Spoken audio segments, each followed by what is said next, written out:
Señor presidente, buenos días a todos y a todas, secretario, compañeros. Aquí está el pulso de la salud del 28 de enero.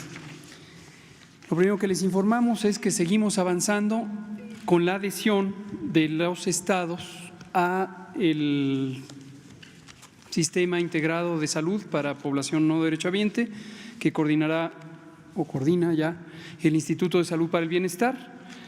Tenemos ya 21 estados que han aceptado adherirse a este modelo.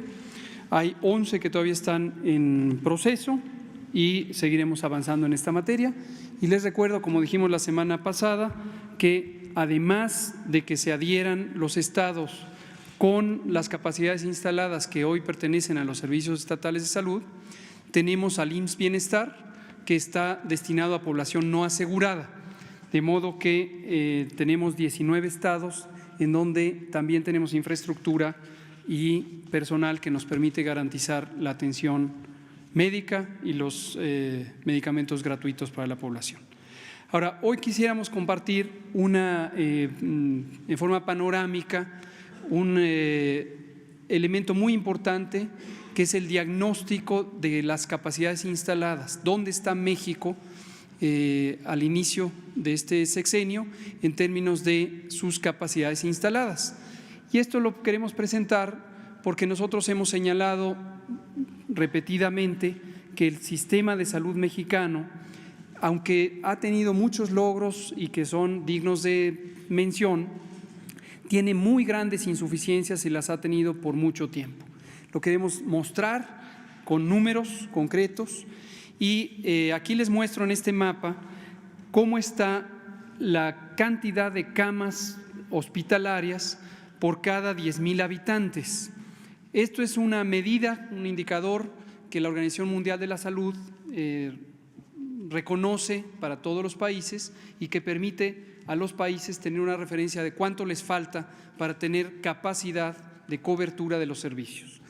Como se ve en la diapositiva, la Organización Mundial de la Salud considera que para la fecha 2018 tendríamos que haber tenido 18 camas hospitalarias por cada 10,000 habitantes y México tenía en 2018 8 camas por 10,000 habitantes. Y lo segundo que quiero mostrar en este mapa, y lo veremos en los siguientes 5 mapas, es la enorme diferencia que existe entre los estados en términos de su capacidad instalada.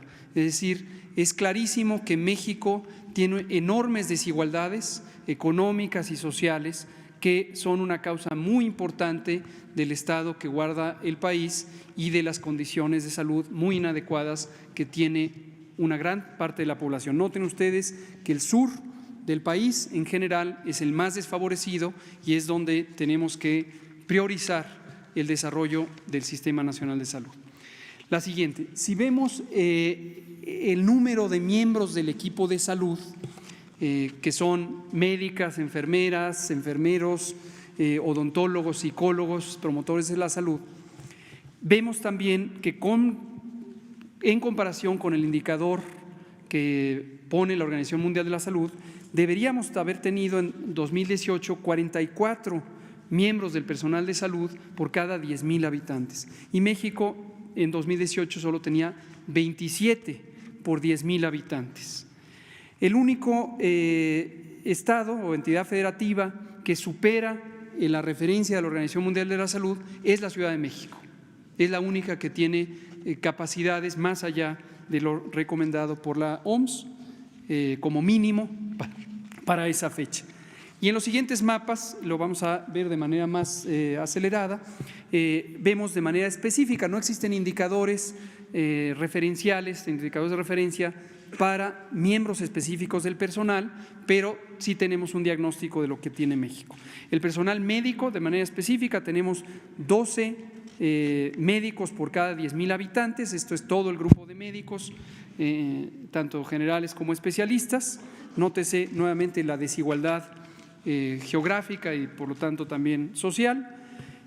Odontólogos y odontólogas tenemos 1 por cada 10,000 habitantes, lo cual habla de una importantísima insuficiencia y reto para atender los padecimientos bucales que son además no solo importantes por sí mismos, sino que se relacionan con complicaciones de otras enfermedades, entre otras la diabetes y riesgo de neumonías y muchas otras.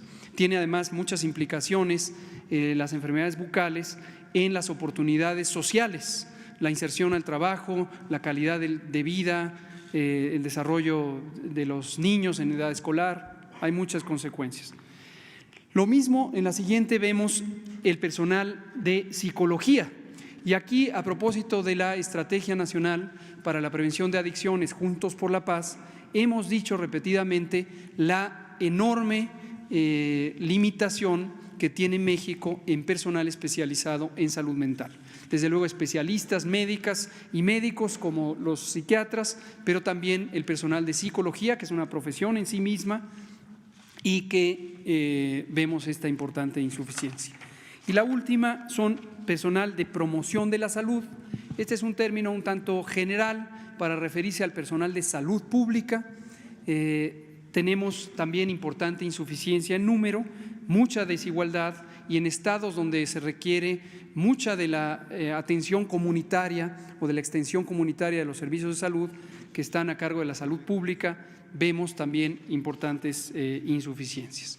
Posteriormente, en otras emisiones del Pulso, ya comentaremos sobre algunos de los proyectos para tener un cuerpo profesionalizado de trabajadoras y trabajadores de la salud pública, de la salud comunitaria, en un proyecto que estaremos trabajando del Servicio Nacional de Salud Pública.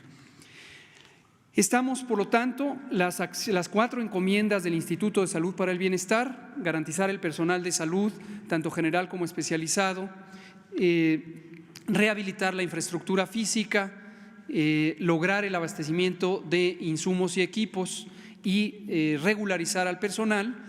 Estas 4 encomiendas se desprenden de manera directa del diagnóstico del estado que guarda el Sistema Nacional de Salud y de la salud del país.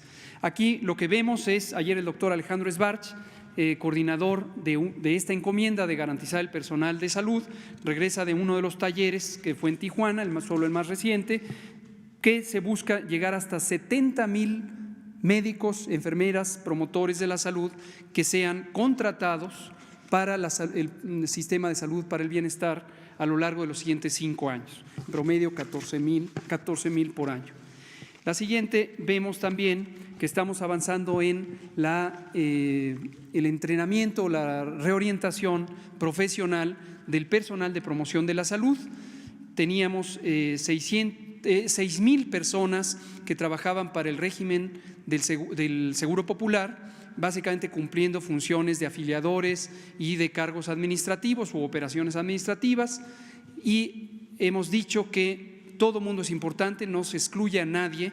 Esto ha sido una preocupación de ellas y ellos mismos. El sistema de salud para el bienestar los incorpora y los estamos entrenando para que sean gestores de participación social en salud y posteriormente se integrarán a este Servicio Nacional de Salud Pública. La siguiente es el abastecimiento o la compra de equipos. Esta es la lista referencial, la presentó el presidente a lo largo de la semana en relación al tema del avión, pero es una lista que tenemos también, independientemente de la fuente de financiamiento, que estamos buscando que estos equipos nos permitan sustituir equipos de diagnóstico o equipos técnicos como las ambulancias que llevan en promedio más de 25 años, en algunos casos hasta 40 años, sin ser renovados en las instalaciones de salud, y particularmente cuanto más se aleja uno de las capitales y de las zonas urbanas, encuentra uno equipos más viejos que necesitan ser sustituidos, algunos ya fuera de condiciones de operación o que ya no se consiguen los insumos necesarios para su operación. Finalmente, tenemos sobre las compras consolidadas, queremos dejar muy en claro lo siguiente: para la compra 2020 estuvimos conversando con los estados al finales de 2019 y les solicitamos que formalizaran su disposición de conceder al gobierno federal la facultad de organizar las compras consolidadas. Como hemos dicho, las compras consolidadas son extremadamente importantes porque nos permiten proteger el interés público y reiteradamente, y lo insistiremos, diríamos, ¿qué decimos por el interés público? Por un lado es tener los mejores medicamentos, los que son más capaces, más seguros, más modernos, y al tiempo conseguirlos en los precios justos, en los precios razonables. Y esto se puede lograr de manera más efectiva si tenemos este esquema solidario de integración de las compras. Se adhirieron 26 estados que firmaron este convenio y 6 estados decidieron no adherirse, están ahí en la lista, y por lo tanto debe quedar muy claro que a lo largo de 2020 el abastecimiento dependerá de ellos mismos. Cualquier reto que ellos pudieran enfrentar tendrán que solventarlo de manera directa, dado que ellos decidieron hacerlo por sus propios medios y con sus mecanismos de compra y abastecimiento. Y por último, tenemos lo que ya señaló el presidente en el sistema especializado de salud, lo que técnicamente conocemos como el tercer nivel de atención. El secretario de Salud y el coordinador de los institutos nacionales tuvieron una muy activa semana de diálogo con todas las personas titulares de estas instituciones y todos prácticamente se adhirieron, excepto uno, ya se mencionó, el Instituto Nacional de Neurología. Este instituto tiene desde hace mucho tiempo un contrato de abastecimiento con una empresa privada para proveerle sus insumos y en algunos casos incluso material y equipo quirúrgico. Este es un contrato que en promedio son 650 millones de pesos y actualmente el contrato está vigente hasta noviembre de 2020. Seguiremos trabajando también en ese sentido. Consideramos que es muy importante que todos los institutos, que son organismos públicos descentralizados, sectorizados a la Secretaría de Salud, pero son organismos públicos descentralizados, puedan tomar esta decisión de incorporarse a garantizar la atención médica y los medicamentos para toda la población. Gracias, presidente. Bueno, pues esta es la información en general de salud. Si les parece, abrimos sobre el tema. La compañera, la primera. Gracias. Muy buenos días. 2 preguntas. Primero, saber si en el ISSSTE hay un abasto total de medicamentos. Reportaban los padres que al menos en el 20 de noviembre, el 6 de enero se había solicitado un reabastecimiento de al menos 40 medicamentos oncológicos que no tenían en existencia. Y una segunda pregunta tiene que ver con qué medidas se van a tomar para poder apoyar a los ciudadanos mexicanos que están en Wuhan, China, para salir de esta ciudad. Gracias. Muchas gracias. Sobre el ISSSTE y en general y de los medicamentos oncológicos, les comento lo que también hemos estado comentando. El año pasado, cuando identificamos que existía un dominio del mercado, como dicen los economistas, una hegemonía donde una sola compañía en México, aunque otras 6 tienen registro sanitario, solo una a lo largo de muchos años fabrica estos medicamentos. Estamos hablando de cerca de 14 medicamentos. Y cuando tuvimos la primera experiencia con el Metrotexato el año pasado, decidimos comprar todos los medicamentos para una garantía de abastecimiento a lo largo de todo 2020. Esto aplica para todo el sector y entonces cualquier inquietud que exista de manera particular en alguno de los subcomponentes del Sistema Nacional de Salud es parte de la misma respuesta y lo vamos a garantizar. Sobre el tema de Wuhan, China, reitero lo que también hemos dicho, nos interesa mucho mantener esto en la esfera técnica, que no se confunda con los demás temas. ¿Por qué razón? Porque responder ante una epidemia requiere agilidad en la comunicación y requiere otro tipo de tiempos y decisiones. Entonces, a nivel de todo el gobierno se ha decidido que la Secretaría de Salud es la vocera única y al interior de la Secretaría el secretario ha designado al director general de epidemiología como el vocero puntual. Ahorita voy a responder la pregunta, por supuesto, pero tengan en cuenta que todos los días a las 21 horas publicamos el informe sobre lo que está ocurriendo. Ahora, ¿qué ha ocurrido? Para que no se queden con la inquietud. Hasta ahorita en China la epidemia sigue creciendo. Que quede muy claro que esto es esperable, va a seguir creciendo en todo el mundo. No hay ningún mecanismo por el que se pueda contener en forma absoluta esta epidemia.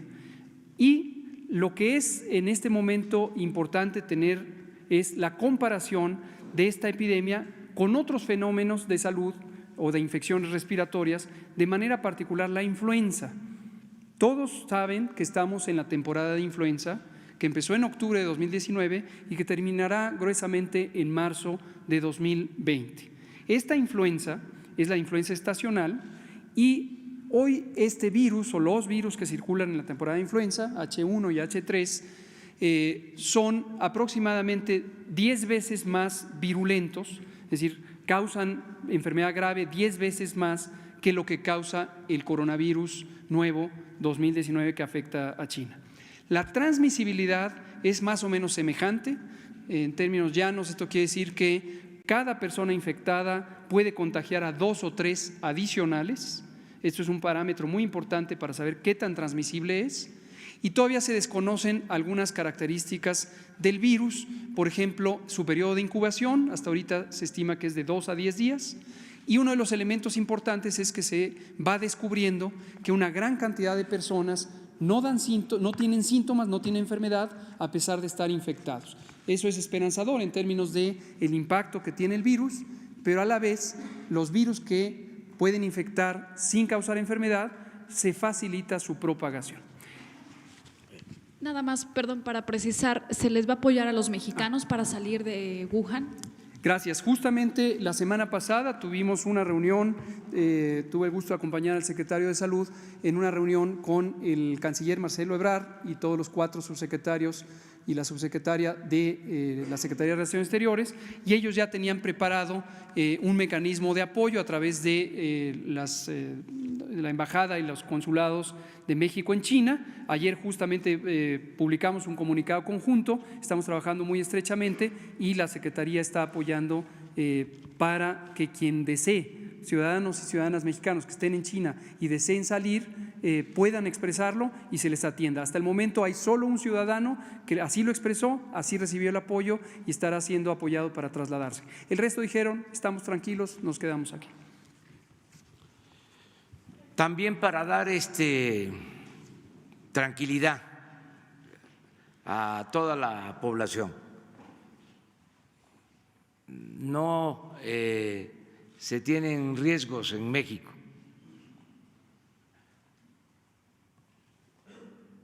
Vamos a hacerlo por esta ocasión. Acaba de decir el doctor Hugo López-Gatell que se informa todos los días a las 9 de la noche sobre este virus. Pero ahora, o sea, nada más por tratarse de algo que puede estar generando alguna inquietud, alguna preocupación, decirles que no tenemos problemas en México. Y le voy a pedir al doctor Hugo que les informe sobre la situación del mundo y de México. Es nuestro país, afortunadamente, de los países más preparados y con menos riesgos por la afectación de este virus, para que estemos tranquilos, desde luego atentos, pero tranquilos. A ver si el doctor nos explica. Gracias. Y se pone lo que no quisimos. Las 3 del virus. Como comenta el presidente, y lo dijimos también la semana pasada, lo vamos a insistir, en fenómenos de salud pública nunca hay que perderles la atención, la vista. Pero eso no quiere decir angustiarse de más, preocuparse de más. Es decir, hay que mantener un cuidadoso balance entre saber que hay un problema que atender y atenderlo, y decirlo de manera clara y transparente, pero no caer en pánico. El pánico es muy, muy negativo para responder ordenadamente a los fenómenos de salud. Entonces, el balance de hoy y nos mantenemos en perfecta comunicación con la Organización Mundial de la Salud. México es miembro de esta organización y, como todos los demás Estados miembros, tiene un Centro Nacional de Enlace para el Reglamento Sanitario Internacional.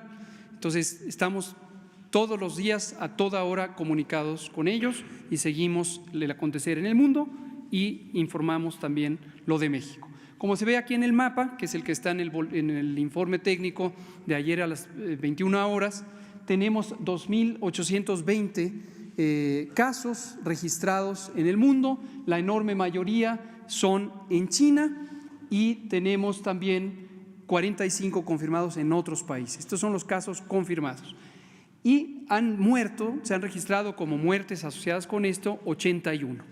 Esto da lo que técnicamente conocemos como letalidad, es decir, cuántas personas mueren, de cuántas se conoce que tienen enfermedad reconocida, de 2.9%, y comparado con otros virus corona de esta misma familia, específicamente SARS de 2002 y MERS de 2011, es incomparablemente más bajo.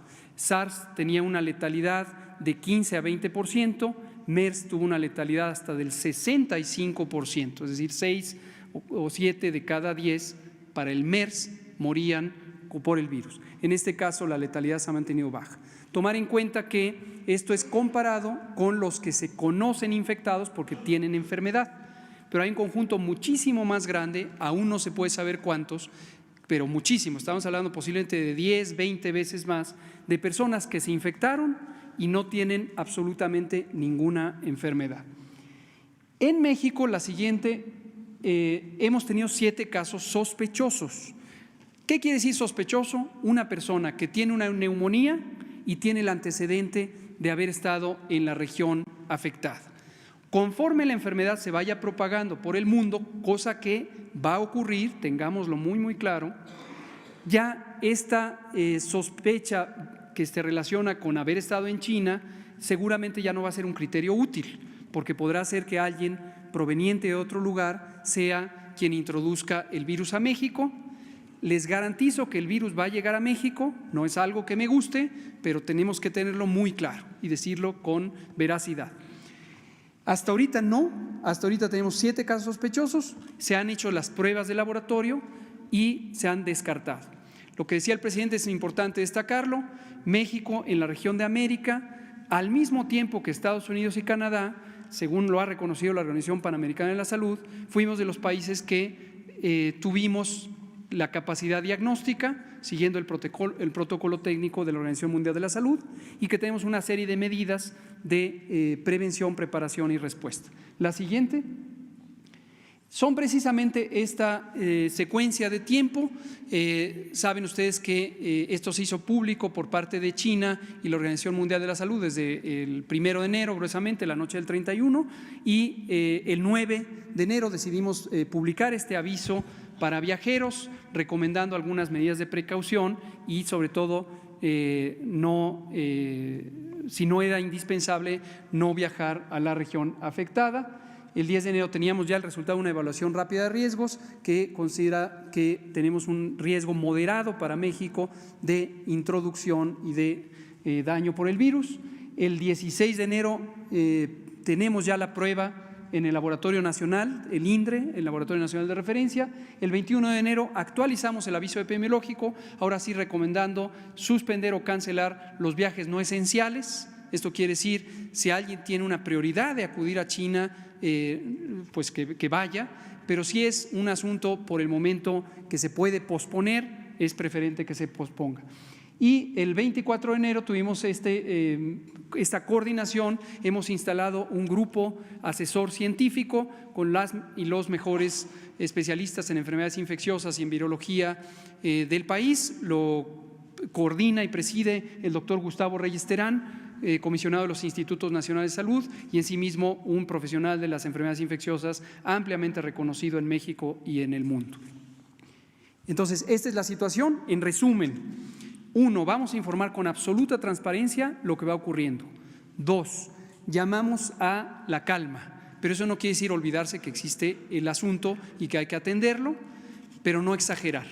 Si hoy ustedes se quedan con la sensación que decimos no pasa nada, es porque la evidencia lo muestra y es el estado de ahorita. Si llegara a cambiar la situación, cosa que no se descarta, lo vamos a informar para reaccionar apropiadamente. Les suplico, no pongan una nota que diga que decimos que no va a haber una epidemia, porque esto ya es una epidemia. No digan que no va a pasar nada, porque es algo que nadie puede garantizar. Pero la evidencia hasta ahorita, hoy 28 de enero de 2020, sugiere que el coronavirus 2019, el nuevo coronavirus, se comporta como un virus de agresividad, uso un término genérico, leve, comparado con la influenza estacional y con los coronavirus que previamente han sido materia de interés mundial. Muy bien. Sobre el tema. Buenos días, Shaila Rosagel, corresponsal del Grupo Gili, El Imparcial, La Crónica y Frontera de Tijuana. Le quiero preguntar, Hugo, con la detección de los casos del coronavirus en Estados Unidos, en California y Arizona específicamente, si se van a implementar filtros en los puertos fronterizos del norte del país. Esta sería mi pregunta. Tengo una pregunta general después. Muchas gracias y entiendo su preocupación territorial, obviamente también respecto al país. Este tipo de filtros los instauramos desde el inicio. Cuando dijimos que somos de los primeros países en reaccionar, es porque literalmente lo fuimos. Desde la primera semana de enero, en coordinación con la Secretaría de Comunicaciones y Transportes y todos los aeropuertos internacionales, particularmente los 5 que reciben viajeros provenientes de Asia y en particular de China, de manera indirecta, y el único en el país, que es el aeropuerto de Tijuana, que recibía viajeros de manera directa, pusimos este tipo de filtros. Ahora, los filtros no quiere decir impedir la entrada a personas o ciudadanos y ciudadanas de nacionalidad china o provenientes de la región asiática. Esto quiero destacarlo porque las epidemias de enfermedades infecciosas suelen causar reacciones de fobia, de xenofobia y de estigma hacia personas de ciertas nacionalidades. No existe una razón técnica de salud pública, científica o médica para restringir o preferir dejar afuera a poblaciones de ninguna nacionalidad. El propósito de estos filtros es detectar de manera dirigida personas que pudieran estar enfermas durante el viaje. Por cierto, mi agradecimiento a la Asociación de las Aerolíneas y las propias aerolíneas que han respondido muy positivamente ayudándonos. Esto es un protocolo que está establecido desde hace mucho tiempo. Las aerolíneas están obligadas, si detectan a una persona enferma durante el vuelo, a avisar a las autoridades sanitarias del país antes de que llegue el vuelo, y entonces se atiende a la persona. Pero, insisto, no es el propósito restringir ni los viajes de aquí a China, ni los de regreso, ni el traslado de bienes entre estos países. Un dato puntual en la preocupación local: desde ayer ya en adelante ya no va a haber viajes directos de China a México. El único aeropuerto era Tijuana. No tiene nada que ver con este fenómeno, sino que hay un asunto de reencarpetamiento de la pista del aeropuerto de Tijuana. ¿Por dónde puede llegar? Podría llegar de Tijuana y proveniente de California, pero podría llegar de cualquier otra parte del mundo y de personas de otras nacionalidades también.